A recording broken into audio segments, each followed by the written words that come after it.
Well, good morning, folks. It is Friday morning, and today is October 23rd. So today we're just going to take, again, another small bite, just three verses, 18, 19, and 20, in the 9th chapter of Luke. And it's going to be a busy day, so I'm going to get right to it here. And so let's take a look at the Gospel of Luke, 9th chapter, verses 18 to 20. And this is even though it's only three verses, there's a lot to think about here. Once when Jesus was praying alone with only the disciples near him, he asked them, "Who do the crowd say that I am?" They answered, "John the Baptist, but others Elijah, and still others that one of the ancient prophets has arisen." He said to them, "But who do you say that I am?" Peter answered, "The Messiah of God." The Christ is the Messiah, sometimes translated, of course, as Christ. Christ is the Greek term for Messiah. We have to remember always that Jesus Christ isn't Jesus, his first name, Christ, his last name. We all know that, but we need to remember that because it's easy to forget sometimes. It should be translated Jesus, who is the Christ. All right, the Christ is a title. It's a designation. It's what he is. He is the Messiah, the Son of God. The promised one. So Jesus has a lot of names, doesn't he? So anyway, this has been a verse. These few verses sort of remind us what was going on with Herod before. It's sort of the same kind of thing of what Herod was hearing. Who is this person? Is he John the Baptist come back, resurrected, somehow magically brought back even after Herod had beheaded him? And others are saying he's Elijah or one of the other prophets come back to be with them. Now, it's not difficult, or it's not unreasonable to think that they would be trying to articulate and to discern what and who Jesus was through the Old Testament. That's not a problem here. The interesting thing, though, is that it seems that the crowds are conversing and wondering who and what Jesus is, and there's all kinds of ideas. And today we run into all kinds of ideas of who Jesus was too, don't we? We hear and we read, especially if you get on the internet, we hear and we read all kinds of things about Jesus. And trying to understand Jesus is something that's been going on for 2,000 years.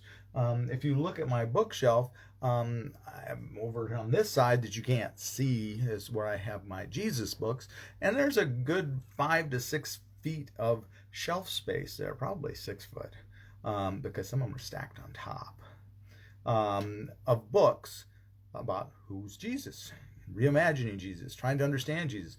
Reimagining Jesus is a little dangerous sometimes, isn't it? But the real Jesus and all of these different books written by a slew of authors from all sides of the political spectrum and all sides of trying to discern and figure out who, in fact, Jesus was. But yet we've got all of that ink that's been spilt trying to understand Jesus. And remember the demoniac that we talked about in chapter 8. He knew who Jesus was. He was the Son of the Most High God. He knew, or they, Legion, they knew who Jesus was. They recognized his power. They knew he had power over them. They knew that's interesting. We should draw up short on that one and think about it. So it is an interesting thing where they're trying to discern this and to see this. But here, oftentimes we read this and we attribute that Peter is the one that recognizes him as the Messiah. But here he says to them, he asked them, all the disciples.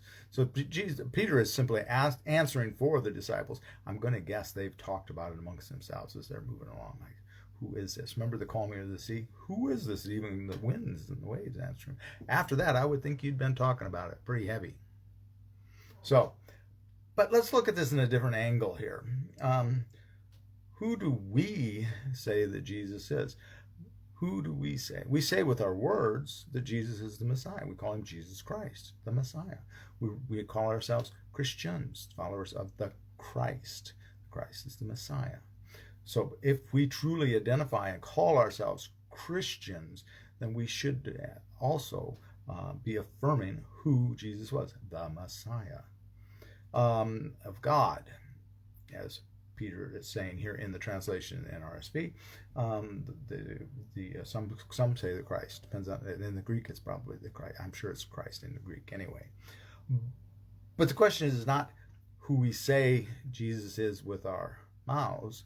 As we've been talking about things, and as I preached on Sunday, and we're talking about a lot this week about witness, aren't we? Or at least I am. I'm not sure if I'm talking about it. And I have to go back and listen to my devotions. Sometimes I get befuddled on what I've talked to other people about. But what are we saying about Christ in our witness? We're saying we're Christians. We're saying we're followers of the Christ, the Messiah. We're saying that. Are we really doing it? Are we living it? When someone sees us and listens to us and witnesses our lives, our witness to them, for them to witness, get it? Are they saying they're Christians? They're followers of Christ. They're followers of the incarnation of God, the Messiah. That's a tough question. That's a question I'm asking you. That's a question I think we need to ask ourselves. If not daily, maybe even hourly, maybe minute by minute. And I'm afraid to say that all of us, no matter who you are, no matter how the most pious and devout and ardent Christian might be, that if we really look at our life minute by minute, even hour by hour, day by day, we're going to see a lapse there where we really aren't living up to that title and that profession of who and what we are about who and what Jesus is. So I'm going to leave you with that one. Homework. Don't usually do that to you, do I? But today I am. So think about that when you're going about your day. What am I saying? Who do I say that Jesus is by the way I live? Have a very blessed day. And of course, and as always, be a blessing to someone today. We will see you tomorrow morning. And on Sunday, we'll see you at 10 for the live stream of the worship service. Take care. Bye-bye.